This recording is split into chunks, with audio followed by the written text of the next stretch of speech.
Hello everyone and welcome back to the channel. I'm G&G and this is episode 69 of the University Challenge at UCD, and today we are having our end of season 5 review. The 2026 season is in the books and it's been a very good season, as you can see. 4 trophies showing up here: the League Trophy, the Cup, the All-Ireland Cup and the President's Cup. Also won the Leinster Senior Cup, so 5 trophies this season. And yes, I'm going to count them all because it sounds good. So a very successful season. So let's get into the new arrivals at the start of the season. And signing up the season, no real surprise, it's Casper Nielsen, the right back. 33 appearances, 4 substitute appearances, 1 goal, 6 assists, a 7.01 rating and an A+ rating from the board. Fantastic signing. Took over at right back. He was complaining about not playing enough games, so I put him in the team, and then he never really went out of the team because he was played so well and has nailed down that spot ahead of George Githow now as our starting right back. Ryan Trevitt was another signing. He gets an A+ rating as well from the board. 36 appearances, 11 substitute appearances, 4 goals, 17 assists, a 7.03 rating. Really good signing for us, and came in on a free as well, so brilliant signing. And he is now probably the starting midfielder alongside Dimitri at the moment, and has really come in and performed brilliantly. Casey McAteer, another free signing. He gets a C+ rating from the board, but I think he was way better than that. 37 starts, 6 substitute appearances, 6 goals, 8 assists and a 6.91 rating. I think his rating is low because he picked up a bad injury, and when he came back his form wasn't just as good, but he also didn't start the season that well. But once he got into the team he played really well, I thought, and although he's a C+ rating, I thought he was a lot better than that. Next signing, Gregor Siklich, 300,000, gets a B-. 16 starts, 14 sub appearances, no goals, 1 assist and a 6.89 rating. 300,000 spent on him. I felt he done very well when he needed to come in. He's Greg Stoggett's backup, and maybe next season he'll start to take more of that place from Sloggett. But I think he's a good player, he's developing well, and there is some interest in buying him, so that shows how well he has done. Next up, our biggest signing in the summer was Dennis Nolan. Came in as the backup right back with potential. 15 starts, 23 substitute appearances, 1 goal, 7 assists, 1 red card against Dundalk and a 6.78 rating. A C rating from the board, but he's very high potential, but sadly he picked up that bad injury. He's going to be out for 10 months, and hopefully that won't affect his potential. A bit worried about that. At 20 though, he should still have some room to grow, and when he gets back hopefully he can start to perform even better than he has been. And finally, another signing was Michael Ferguson, who came in later in the season, came in around halfway through the season from Dundee on a free. Backup left back, gets an A- rating, and yeah, pretty low wage, that's why he probably got a higher rating, because his performances weren't brilliant. 7 starts, 6 substitute appearances, 1 assist, a 6.60. He did play a lot of games when we were putting out the weaker teams at the end, so maybe that affected his ratings. So next season we'll see more from Michael Ferguson hopefully, and we can really judge him at that time when he's had a full season with us. Transfers out, Ryan McConnell went to Waterford on a free, gets a C- from the board for that move. He made 4 starts for them all season, so he didn't really make an impact there. Young centre back Keith Keogh went to Finn Harps. He made 12 appearances, not great rating, so not too worried. And then another young player, Billy McCabe, went to St Pat's and didn't do much, only made a substitute appearances. So the players that left, not really any bad decisions there to let them go. Players that went out on loan, Odalo went out on loan to Italy, made 1 start, got a 7.50 rating, not too bad. Sefner, young striker, went out on loan. He's played 21 times, scored 6 goals, 4 assists, so he's doing well. Sam Todd went out on loan halfway through the season just to get games. He made 18 starts and has a 7.23 rating, so that's good. Our captain Jack Keeney went out on loan too because he wanted to play games. He's made 22 starts in the Scottish Championship with Ayr United, and he's 6.85 rating. Dylan Duffy went to Cambridge on loan, and he's made 19 starts and 4 substitute appearances, 3 goals, 6 assists, 6.8 rating. Dylan Duffy is leaving us at the end of the season. He has agreed to move to Derry on a free transfer, wouldn't sign a new contract with us. Part of the reason we let him go out on loan is because he was unhappy and affecting the squad, so he won't be with us next season. Luke Molyneux went on loan to Solihull Moors and made only 2 starts, so didn't really do much. He's back with us now, but he will probably either be sold or loaned out in this winter break.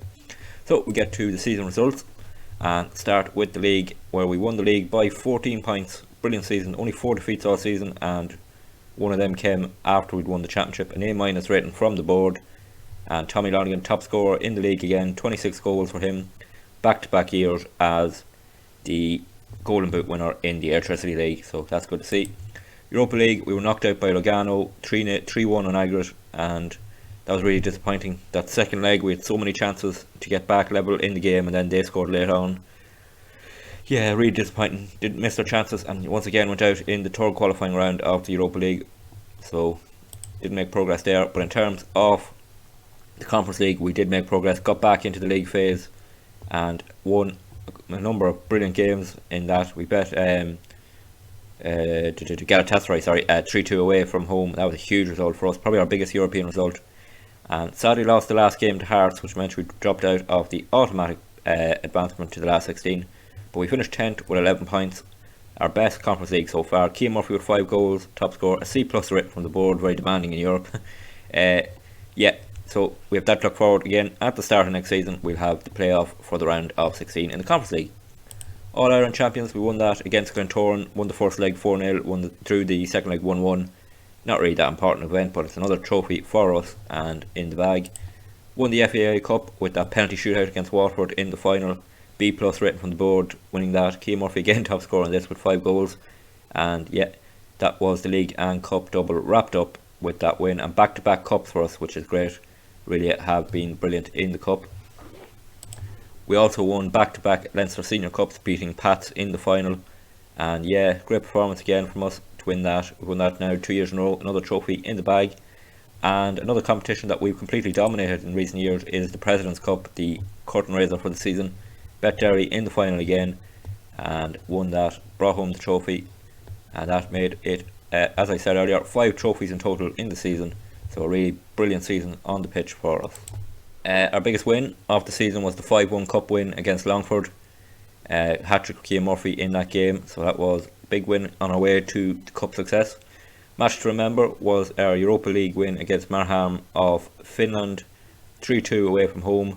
I don't know why that's the match to remember, because that tie was over from the first leg and we put out our second team in that game, but it's down as the match to remember. Matthew Coe getting 2 goals in that game. And goal of the season, and this is one I actually remember, it's Casper Nielsen's goal against Waterford in the league, and so we'll take a look at it. So this is actually a goal of the season. I remember it was a brilliant strike here. Ryan Trevor picked out Nielsen on the edge of the box, he took control of it and then hammered it into the top corner. Really was a brilliant goal from Casper, his first goal for us, and a worthy winner of goal of the season. So if we take a look at the finances, our reputation is still 2-star national, it hasn't changed. Despite our European success, again that's going to be an issue with signing players unfortunately. We really need to make that breakthrough in the Champions League. No new sponsorship deals at all, but sponsorship revenue is up, broadcast revenue up, corporate is down. Competition money up 6.55 million in competition money last season, that's brilliant. Our matchday revenue though down slightly. And our merchandise up 219 shirts sold, and the most popular player Conor McGlennon, followed by Trevor, Murphy, Dimitri and Sean Brennan. So have a look at how we lined up. There's the team, I think that's our overall team, isn't it? Ganate still in goals, George Gittu, Lee, you can see there. Some current players are in there like McGlennon, Murphy, Dimitri, Sloggett, Lamb and Jones, the centre back partnership. So hopefully in the next couple of years Pickernell is going to take over as the goalkeeper ahead of Kanate, who may leave in this winter break off season, as he is unhappy with not playing as much as he had been. So he may leave, we'll see. Hopefully he can hang on to him because he is a really decent backup. In terms of awards this season, my awards, I won Manager of the Month 4 times and won Manager of the Year for winning that title. In terms of the players, Tommy Lonigan won Fans Player of the Season, he won Young Player of the Season. Casper Nielsen, as we said, was signing of the season, he also won Goal of the Season. Tommy Lonigan top scorer with 39 goals. Ryan Trevitt top assists with 17. Most player of the match was Tommy Lonigan with 10. Highest average rating is Conor McGlennon with 7.3. And most passes in 90 minutes goes to Angelo Lamb with 88. Records broken this season, most player of awards in a season goes to Tommy Lonigan with those 10. Worst discipline, Greg Sloggett with 18 yellow cards but no reds. Most league goals by a player is now Tommy Lonergan with 88. He moved ahead of Colin Whelan this season. Youngest player to ever play for us, is Kyle Farrell at 16. He's also the youngest goal scorer ever for us at 16. Highest transfer fee paid was that 750,000 for Dennis Nolan, and our oldest ever player was Greg Lee at 32. So yeah, a really historic season for us. And as we read the quote here, once UCT got rolling early in the season, it looked hard to stop them going on to this success, which is true enough. We did really start the season strong.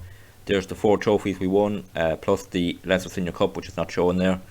And they say it's important to get off to a good start, but it rings true as ever for UCD as they celebrate winning the title. And what a title it was, won it quite easily in the end, and got it wrapped up early in the season. So there is the timeline. Just click through that. It's something I don't really care about in the game at the moment, is the timeline. It probably has potential to be something good, but not at the moment. So that is this end of season review. Just look at the overall best squad, and it's Nico Jones has come into us in the squad, not in the team overall. Kibashai is still there on the left wing. Any other players from Alex Dunn is still at right back. But apart from that, it's mostly players that are still around. Jack Keeney still in there. But yeah, we look at our supporter profile. Our Fairweather fans has gone up. Our family has gone down, and our core has gone down, surprisingly enough, after winning the league. But yeah, our social media following up nearly 6,000, so that could see that growth. Hopefully the fan base can start to grow now if we can make it into the Champions League. We look at the club vision for next season. It is play possession football, play high tempo football, we're doing that. Work within the budget, we're doing that. Be competitive in the Champions League, well, that could be tough, but we're going to give it a go.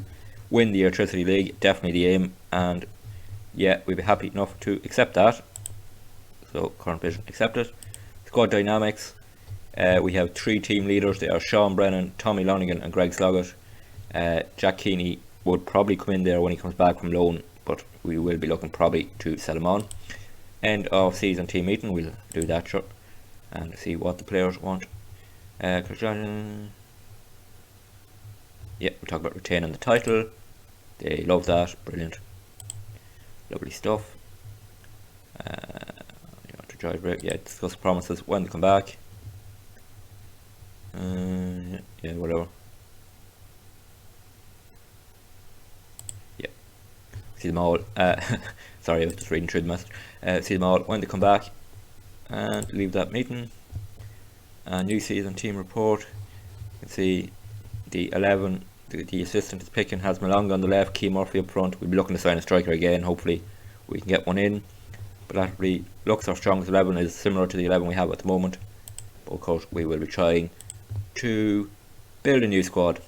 So the players return on the 11th of January 2027. It's the 19th of December now, so not much of a pre-season. That's because of being back early for Conference League action. So that's the end of season wrap up done. In terms of the next episode will be the pre-season wrap up and preview for season 6 here at UCD. Big season ahead now as we want to make an impression in the Champions League. Their second time in it, and this time we should be more prepared, a bit more money to spend, and that's what we will be doing pre-season. Trying to strengthen the squad, get in a striker is one main thing I want to do. Probably get in another left back as cover for Ledwich. I know we have Michael Ferguson, but he's really a young player, and we may need to get in a backup goalkeeper if Kanate leaves. But apart from that, it may be just a case of strengthening the squad, and if there's any good young players out there, we'll bring them in and start to build a squad, hopefully with Champions League potential.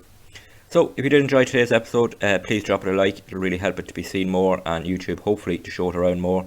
If you want to join us on this journey, don't forget to subscribe to the channel, and you won't miss any videos. They will be posted Monday to Friday at 6 PM Irish time.